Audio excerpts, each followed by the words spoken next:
नाजरीन अस्सलाम वालेकुम।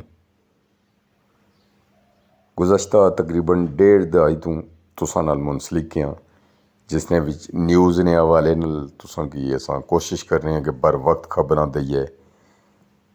सकाफत, मजहबी प्रोग्राम्स और खाने पीने विच भी तुसां की टैम असां की मिले तो असां दसी होने।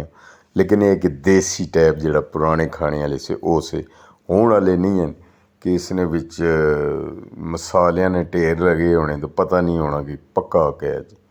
मसाले ही असां खाने अस आने मसाले की खुशबू खाली जाए जी, तो मैदे नहीं अपने नहीं धूड़ पट्टी होने। ते देसी मुर्ग खाने में मज़ा आशना जी, तो पकाने में बड़ा मज़ा आशना है।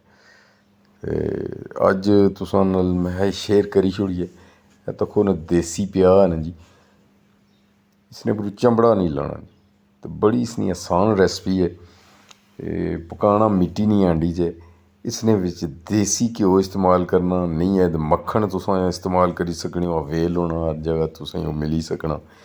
गंडेल जिहड़ा प्याज अगर तुसां इस्तेमाल करो तो उसने बनाने सोने पर सुहागा हो जाना। लेकिन इसकी खाना तुसां तंदूरै नहीं रोटी नाल।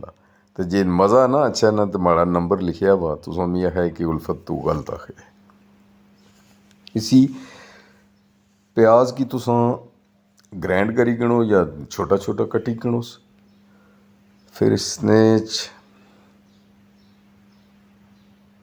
घ्यो विच इसी हल्का जिहा ब्राउन करना। उसने विच हल्का ब्राउन तो बाद फिर तुसां मुर्गी उसने पाई छोड़नी है। जिसले तकने हो पे कि थोड़े जे पानी मुर्गी छोड़िया है तो फिर उसकी लासों तक सो पानी जड़ा ना उसने नज़र रखना है।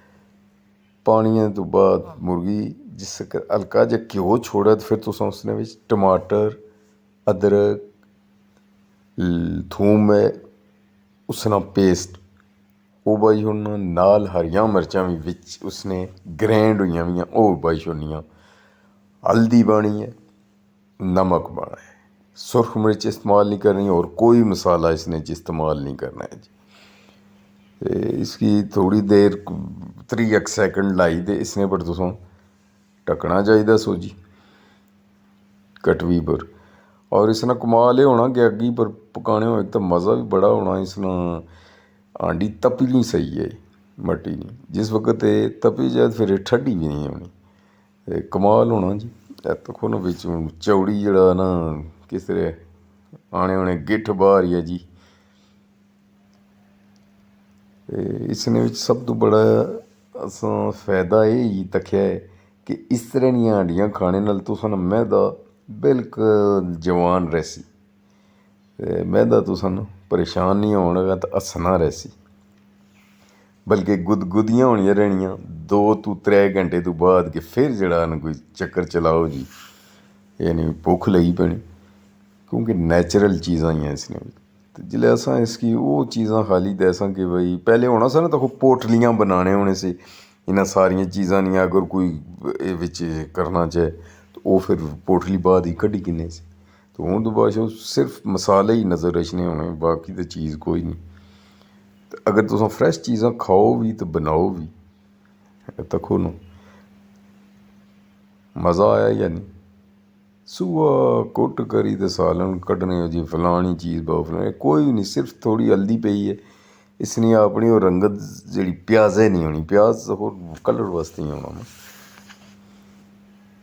तो गुजारिश यही करसां जी कि इसने नाल तुसां मक्कै दी रोटी भी खाई सकने हो, बैरे दी रोटी भी खाई सकने हो, कणकै दी रोटी भी तंदूरै नाल पक्की हल्की हल्की भावें चुपड़ी होऐ। तो फिर उसने तो बाद जिसलै आखरी आखना ना बंदा ये बाही जने जी कुट परसों, तो फिर बड़ा मज़ा आना। जी आनी छाती पर कफ जम्मी होनी ना वो लेई जानी।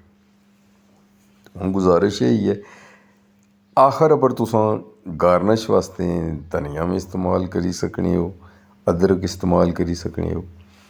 इसने च होर कुछ भी नहीं जी कि हूँ साइडां पर चीज़ां सारियां रखी ओड़ां एह् पाओ एह् पाओ एह् पाओ, एवें ही चक्कर ही है। असल चीज़ां एह् न कि चैलेंज है कि अगर इ'यै चीज़ तुसां खाई तो बंदा है कि भाई मैं जिस वक्त तको ना आए हाय चौड़ी नहीं किधर कुद्धर मूंह आपूं ही होई गया, सैटिंग करने की लोड़ ही तको ना। दिल जिसलै साफ होन ना जी ते चौड़ियां भी सिद्धियां ही होनियां ते हून इंशाअल्लाह फिर तुसां जेह्ड़ी आखसो ते ओह् बी जेह्ड़ी बी तुसां आखसो देसी स्टाइल वाह क्या बात है जी वाह जी वाह चौधरी साहब मजा ही आ गया बहुत कमाल करियो रे मैं भी चोरी था